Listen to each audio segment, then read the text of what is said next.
করার জন্য মমতা বন্দ্যোপাধ্যায়ের যে মজিয়ার চেষ্টা, হাই অ্যাপিচমেন্ট এবং ভোট ব্যাংকের জন্য, কারো ভালোর জন্য তো নয়, এটা উনি সবটা জানেন।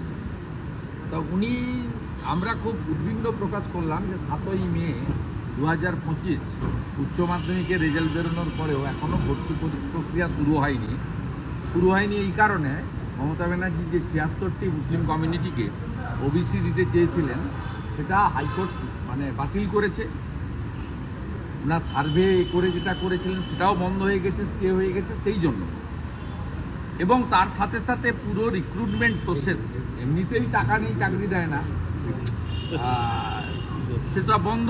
এর সাথে সাথে যে জেডি আমাদের যে জয়েন্ট, সেগুলো তার রেজাল্টও আপনার সমস্ত জয়েন্টের রেজাল্ট সবই বন্ধ, কোথাও কোনো অ্যাডমিশন নেই। 5 লক্ষ স্টুডেন্টের ভবিষ্যৎ ধ্বংস করে দিলেন মুখ্যমন্ত্রী মমতা ব্যানার্জি। শুধু মুসলমানরা তো এমনিতেই যে 66টা কমিউনিটির মধ্যে 12টাতে আছে যারা পিছিয়ে পড়া, মুসলিম মানেই যে ওবিসি হবে না তা নয়।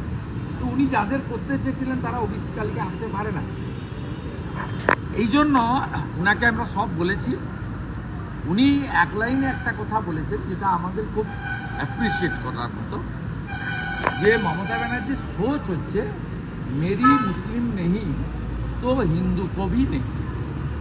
অর্থাৎ আমার মুসলিমদের জন্য আমি দিতে পারছি না বলে আমি হিন্দুদেরও না রেজাল্ট পাবলিশ করব, না উচ্চশিক্ষায় ভর্তির সুযোগ দেব, না চাকরিতে সুযোগ দেব।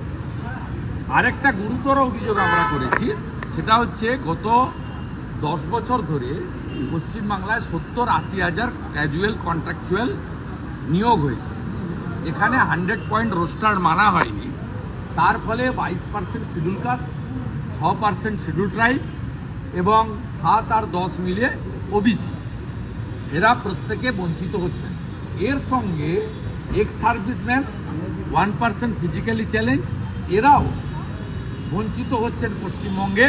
কারণ পশ্চিমবঙ্গ সরকার ক্যাজুয়াল, কন্ট্রাকচুয়াল, পার্ট টাইমারের ক্ষেত্রে, প্রমোশনের ক্ষেত্রে কোনো রোস্টার মেনটেন করছেন না, যেটা সম্পূর্ণ অবৈধ। আমরা এই কতগুলো ডিমান্ড ওনাদের বলেছি এবং উনি বললেন পশ্চিমবঙ্গ সরকারের কাছে আমি মেডিকেল অ্যাডমিশান নিয়ে সেখানে রিজার্ভেশনের রোস্টার মানা হয়েছে কিনা কাগজ চেয়েছিলাম, তালিকা দেয়নি।